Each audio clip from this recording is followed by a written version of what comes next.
Без паники, но Мока точно не выйдет в июле. Если мы сидели и ждали, что в середине лета разрабы выкатят нам глобальную обнову Neo Mocha, и мы будем целыми днями фармить миры и разломы на каникулах, забудьте об этом. В этом видео мы разберем, почему июль это абсолютный мертвый месяц для Supercell, и когда на самом деле мы сможем ворваться в новую версию Mocha. Если ты очень ждешь обновления, подписывайся и ставь лайк. Ну а мы начинаем. В интервью разработчики, осознанно или нет, дали достаточно конкретной информации, чтобы мы могли сложить этот пазл целиком. И картина получается предельно четкая. Июль отпадает полностью. И на это есть одна огромная железобетонная причина, о которой подавляющее большинство игроков даже не задумывается. Supercell это финская компания, базирующаяся в Хельсинки. А в Финляндии июль это не просто середина лета, а священный месяц коллективных отпусков. По финским законам и жестким корпоративным традициям в этот период практически вся студия от простых кодеров до геймдизайнеров и руководителей уходит на заслуженный отдых. Офисы буквально пустеют. А теперь представьте это с технической стороны. Что значит запустить абсолютно новую переработанную с нуля версию игры с новыми механиками прокачки, ядрами хаоса и обновленными боссами в тот момент, когда в студии почти никого нет? Запуск любой масштабной игры или же большого обновления это всегда пожар. Падают сервера от наплыва игроков, находятся критические ошибки, ломается экономика, игроки моментально находят уязвимости и способы обузить прокачку. Никто не станет отзывать команду из отпусков ради экстренных фиксов. Ни одна адекватная многомиллиардная студия не делает обновы прямо перед тем, как закрывать офис на месяц. Итак, если июль мы смело вычеркиваем, какие реальные окна для запуска у нас остаются?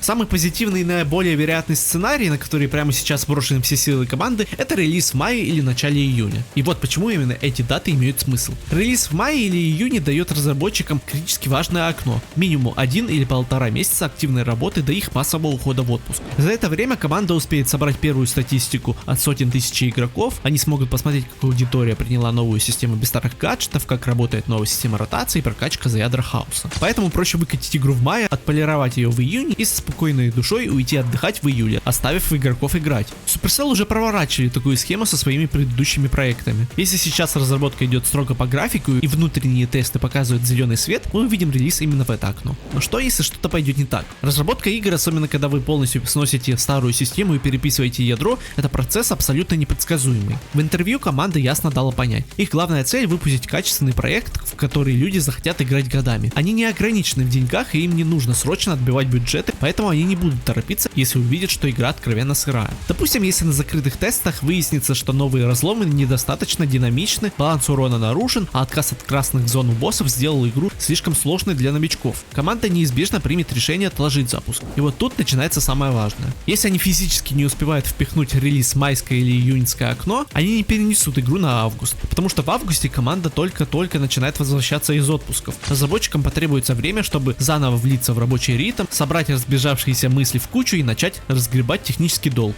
Следовательно, если случится задержка, следующее единственное верное релизное окно это сентябрь-октябрь. Команда полна сил после летнего отдыха, все новые системы протестированы до дыр, а до зимних праздников еще остается достаточно времени на раскачку и выпуск первых сезонных обновлений. При этом задержки дольше октября ждать точно не стоит, потому что дальше начинается ноябрь и декабрь, самый сложный период в игровой индустрии. Запускать новый проект или масштабное обновление в конце года это маркетинговое самоубийство. Стоимость рекламы и привлечение пользователей взлетает до небес из-за других крупных релизов, в том числе GTA 6, и новогодних скидок, а сами разработчики снова начинают готовиться к зимним каникулам. Любой из этих раскладов на самом деле играет нам на руку. Главное, что игра не заброшена, работа внутри студии кипит, и разрабы предельно четко понимают, что делают. А к какому сценарию склоняетесь вы? Верите ли в майское чудо или уже морально готовитесь ждать обнову в октябре? Обязательно пишите свои мысли в комментариях, мне реально интересно почитать ваши прогнозы. Ну а с вами был Покидиш, спасибо всем за просмотр, всем пока!